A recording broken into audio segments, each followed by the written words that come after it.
Hello, my name is Israel Ukoko. I pastor a church in England, House of Faith. But I'm also a businessman. I'm a tailor, a bespoke tailor. I come from a lineage of tailors. My grandfather is a tailor. My father's a tailor, and then I am a tailor also. And you are what you are based on the stock you come from. That's why they say the apple doesn't fall far from the tree. But of course, you want to ensure that you are a better version of your fathers. I make suits for some of the wealthiest people on earth. And the way I do it is very unconventional. And so somebody would ask, how do you sell something that you've never sold before? How do you sell something, anything, regardless of what it is, regardless of the price, regardless of who you're selling it to?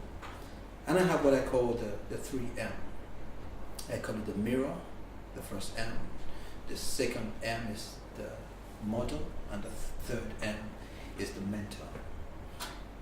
What do I mean by the mirror? The mirror is you have to stand in front of the mirror. The mirror is a reflection of who you are.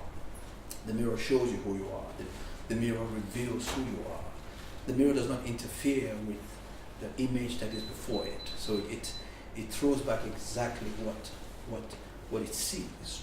So if you are honest with yourself and you have the eyes to look at what you're looking for, you should be able to look in the mirror and know where you need to make changes. For example, if you want, say for a lady, for example, who wants to go out, she has to stand in front of the mirror to do her makeup. The mirror will tell her what she's putting on herself, so she's able to make adjustments. She puts the foundation and does everything that she does. When she's happy with that, then she has to model. What do I mean by model? The mirror tells you who you are, then you have to model who you want to become. So whatever you see in the mirror that you don't like, you have to shape and you have to alter, you have to cheapen, you have to change and be prepared to make the change and be honest about yourself. And then you come to mentoring. After you have become who you want to become, you have to model and mentor other people. You have to ensure that you help others to become who they want to become. So I take myself, for example, when I started making suits, I came to Nigeria from England. I live in England. And I came here, of course I was wearing the suit that I made, and some people say, oh, I like your suits, and oh, thank you, I make them. Are you serious? Yes. Oh, do you measure me? And I would say the price, and some people laughed at me. So nobody would ever pay this price for a suit. And I always used to say, my people are waiting for me. So when you know who you are and you know what it is you're going after, you cannot allow the negative words that you hear to hinder you or to stop you from going where you want to go. You know, I look at Wally and I smile, and I'm so proud of him, of what he's done with Sapphire Sense. Reason being, I know when he was not doing this, and the message that I preached in church, because his pastor had compelled him to return from Lagos so he could be present. And then that just showed the power of words. But guess what? If it was not in Wally, regardless of what I said, none of that would have resonated with him. But because it was already in him somewhere, dormant or whatever it may be, and then there was a trigger.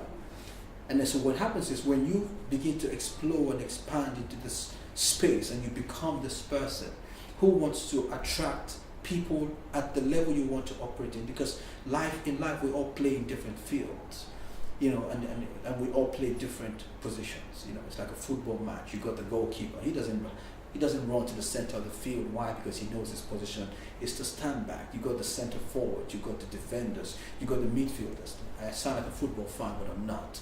But everybody knowing the position that they're going to play, so you do not cross or interfere with anybody's roles. And so when you understand what your role is in life, you just take your path and stick to your game. And Wally, you have stuck to your game, and I'm so proud of you. So if you want to sell, what you must do, you must become the kind of person who attracts the people that you want to get to. When I came to Nigeria with my suits to sell, I set my price knowing the value that I was going to bring. You see, people don't buy what you're selling, they buy you. So if you are going to be a person who wants to sell something of value, you must become the person of value, which is why I talked about the mirror, the model, and the mentor. So when you become this person of value, you will begin to attract, because life is in vibrations. We pick the vibes. Have you heard people say, you got good vibes? I don't like that vibes. Why? Because it's a vibration that operates around us. And when you have good vibes, you attract. It's like a magnet. So for you to become that kind of person, you have to look good. So looking good is not sufficient. If I look this good and then I don't smell so good, then something is wrong, isn't it? So in looking good, you have to smell good, which is where, of course, the beautiful sapphire scents come into play. But you want to smell, and when you enter a place, you exit the place, you want to leave something of yourself behind. I stay in rooms in hotels, and when I check out, people come into the room, and days later my smell is still there. Why? Because I carry that with me. My wife says I bathe in my cologne, but I don't bathe in it. I just know where to put them. So what I'm saying is, for you to attract the kind of people that you want to attract, you have to become an attractive person. Then another way to sell something that is of value is, one, to become a person of value. Number two, don't be desperate. I see people all the time, just buy, please, will you just buy this thing for me? Just please help me do this for me, have it. No, you don't beg. Why? Kings don't beg. They declare and they decree. So if you become this person and you understand that you are a person of substance, you must carry yourself in that same vein. When you walk, it's not arrogance. I know who I am. I think there's a quote, it says, the lion says, regardless of the economy of the jungle, I will never eat grass. It is not pride, it is who I am. So if you know who you are, do not make any apologies for who you are. Do not tone down who you are for anybody. Whoever meets you as you are should accept you for who you are if they are supposed to be in your circle. Anybody who is intimidated by who you are is not designed to be in your circle. For those who are designed to be in your circle, they must be comfortable with your circle. So, number one is to model the mirror and model yourself. Number two is don't be intimidated by who you see. Number three is confidence. When you are confident, as you go out, confidence is a fragrance. You can smell it 1,000 miles away. The way you walk, the way you hold your head, the way you speak, you must be articulate. You must be concise. You must be precise. When you talk with confidence. People don't buy what you're selling. They buy into how you feel. Remember I said before, people buy you and then people buy into how you feel. If I come sell you something, I'll give an example. There's a client of mine, I went to sell him suits many years ago. And at the time, the suits were just say this price, just say $2,000 for the suits. And the man says to me, your suits are very expensive at $2,000. I said, guess what? I've got more that's even more expensive. Check this out.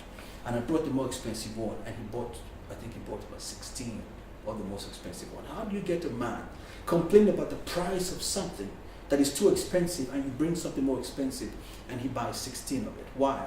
Because I did not listen to what he said. See, when you are a champion, you don't listen to what you hear around you. When David went out to fight against Goliath, the voice of the army, the fear of the army was overwhelming, and Saul the king was afraid. But David came and looked at him and said, who is this dead dog that he should talk to the arm of the feet of the living God like this? So David did not allow what he was seeing around him to cause him to enter that place where fear was going to set into his soul. So when you're confident about who you are not concerned about what is going on around you. You stand your ground and you stick to your game plan.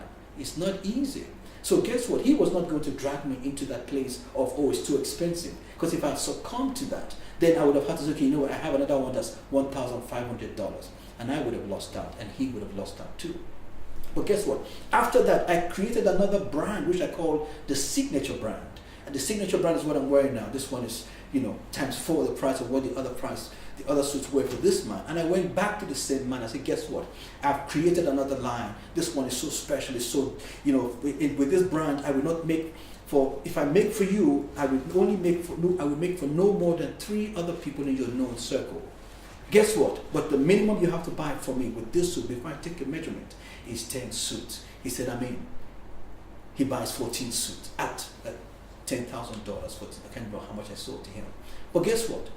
You see, I always say that the money to buy into your dream is available if only you believe. No matter what you're selling, just come and say, listen, this is what I want to do. I'm going to do this. Oh, well, when you started this place, I'm sure you didn't have, you didn't have everything in place. You didn't have the money all stacked up. But guess what? Once you start that journey, all those who are called to be a part of your dream will show up one by one. They all begin to come. All of a sudden, this place is too small. We have to move.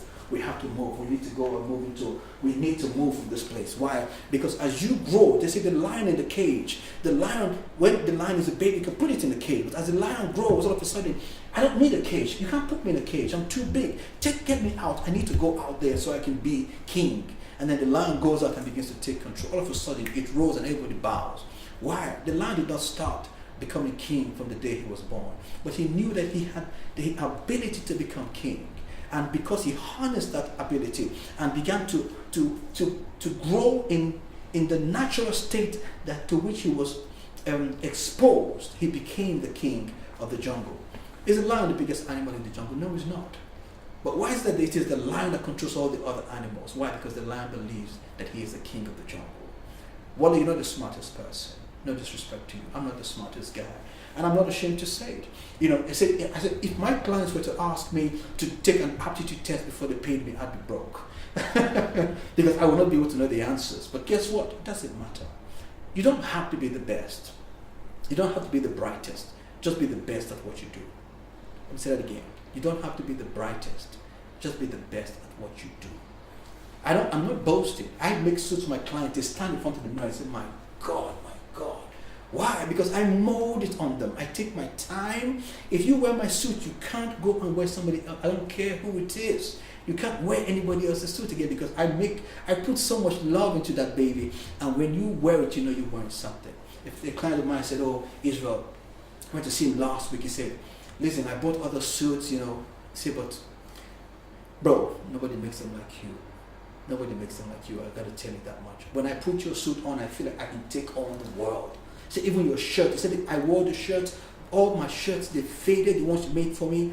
I said, I could not throw them away because they just fit so well and feel so good on me. So, but it came to the point, I just said, you know what, I can't keep wearing faded shirts. I'm too big for this. He said, I just gathered the shirt and put them in the bin. Why? Because I put so much love into it. So that's the number 4. You have to put love into it. You want to sell luxury? If you love attract, love is a fragrance. If whenever there is love, it will always attract. And so when people see you and they know that you love what you do, not that you're doing it because, oh, let it be that I'm doing something. And it's like, after I went to school, I didn't know job, so let me just suffice it. Let's manage this one until. If you want to manage this one until, you're not going to get very far. But he said, I see the dream. I see, yes, I can do this. I can take this further. I can do boom, boom. You come, when you put your love into this, people will begin to come. And before you know what's happening, you will go higher in the dreams, beyond your dreams. When God says, I will do exceedingly abundantly above all that you could ask or think, it is because as you walk in obedience and you're true to the person that you are, don't pretend. Some people say, fake it till you make it. I say, no, faith it till you make it. You don't need to fake anything. Just have enough faith and keep walking in that faith. And if you walk in faith, faith always delivers. Why? Because faith dwells in the realms that this world cannot understand. Faith, the world says seeing is believing. Faith says believing is seeing. So until you get to that point where you can see what you ought to see, what you ought to have, and then you step out in faith, regardless of whether you have it or not, whether you have all you need or not. If you wait to have all you need before you start, you will always start too small. Why? Because your dream must be bigger than your provision. But I always say that your provision lies in the path of your faith walk. As you take that step, as you go forward, people and resources will begin to come to you to ensure that you complete the journey. But you will never have all that you need from the onset. It is at different points of the journey that you begin to find the things that you need. So to sell anything, you have to sell yourself. You are your greatest asset. Work on yourself. Work on your image. You don't have to wear Gucci and Prada. You don't have to. If I don't go and buy the fake, I see people wearing fake stuff. You don't need all of that. If it's 10 pounds you have, sorry, I'm saying 10 pounds in Nigeria. If it's 2,000 naira you have, go and buy what a 2,000 naira can buy. But make sure it's good, make sure it fits you, make sure it's clean. You don't have to go and carry a fake one so people will think that is the real one, because trust me, the people who know what the real one is know that you're carrying a fake one. So there's no point trying to fool anybody, you're only fooling yourself. But look good, always work on yourself, work on your posture. Even if your clothes are not the best, stand tall, work on your image, present yourself in a light that other people who are of higher standard will be attracted to you. And when they see you, they say, I like you, I like you. Work on your mind. The mind is so powerful. The mind will bring you. They say, as a man thinketh, so is he. I read books. Every day I'm reading. Why? Because I'm working on my mind. This is your greatest asset. If your mind is right, your life will be right. Everything will fall into place. It's not about, who doesn't help you. It's not about who you know. No. If you know man, if man recommends you, you can only get so far. But it is you passing the test that life gives to you that you can rise higher. So I hope I made some sense. I really didn't plan to talk this much, but I really hope that I made some sense. And if you want to reach me, you can reach me. Israel Ukoko. I'm on Instagram. I'm on Facebook. And you can reach me through Wale. Wale, I'm so proud of you. I'm so proud of you. I'm so glad to be here, to be able to do this for you and do this with you. And all your distributors who are bought into your dreams, I pray that the hand of God will overwhelm you. That as big as Wale's dream is, that your dreams will be even bigger than his. Because that's what I know you want. That they will exceed what you have done. Because if they rise higher, then you're going to say, that's my son, that's my child, that's my daughter. I want my children to be better than me.